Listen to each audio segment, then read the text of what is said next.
Cerita rakyat selalu ada di setiap daerah. Cerita rakyat tidak ada nama pengarangnya, karena disampaikan secara lisan secara turun-temurun di masyarakat. Terlepas benar atau tidak, dalam cerita rakyat terkandung kisah bersejarah dari seorang tokoh, tempat, atau budaya yang dipercaya oleh masyarakat setempat. Legenda Putri Hijau yang berasal dari kerajaan Tanah Deli ini mengisahkan tentang seorang raja dari Aceh yang jatuh cinta pada seorang putri. Putri Hijau, anak seorang raja dari kerajaan Tanah Deli. Konon, kerajaan ini wilayahnya dari Langkat hingga ke Riau. Saat ini sebutan Tanah Deli, Sumatera Timur, adalah wilayah kota Medan dan Kabupaten Deli Serdang. Raja Tanah Deli memiliki 3 orang anak, yaitu Mambang Yazid, Putri Hijau, dan Mambang Hayali.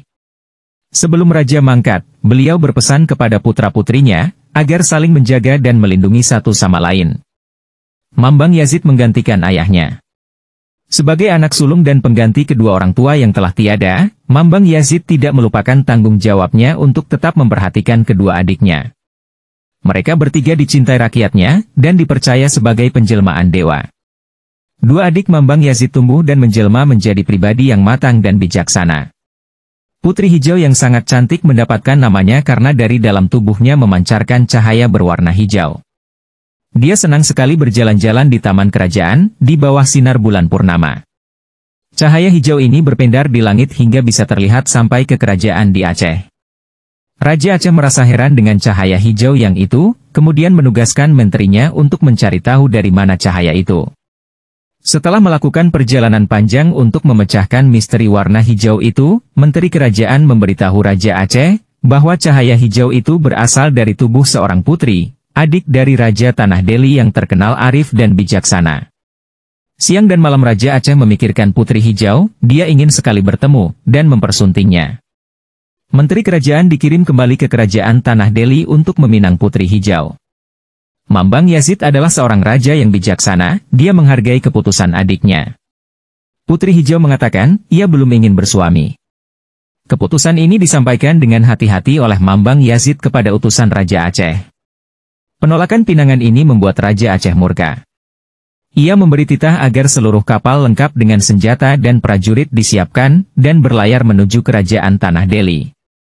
Raja Aceh menitipkan pesan agar kerajaan Tanah Deli menyerahkan Putri Hijau, jika tidak, maka perang adalah jalan yang akan ditempuh.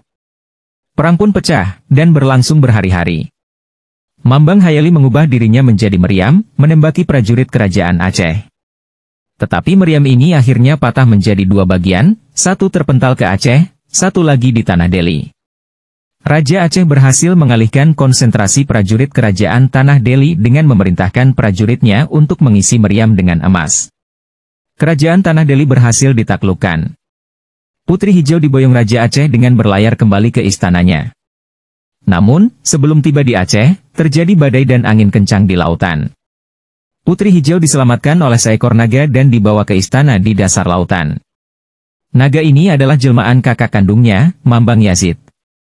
Sebagai saudara kandung harus tetap saling menyayangi, mendukung, dan melindungi satu sama lain. Memaksakan kehendak pribadi, memanfaatkan kekuasaan, hingga menghancurkan orang lain, tidak akan berujung pada kebaikan. Cinta tidak bisa dipaksakan, sekalipun dengan iming-imingi kekayaan dan kekuasaan. Silau dengan materi akan membawa petaka.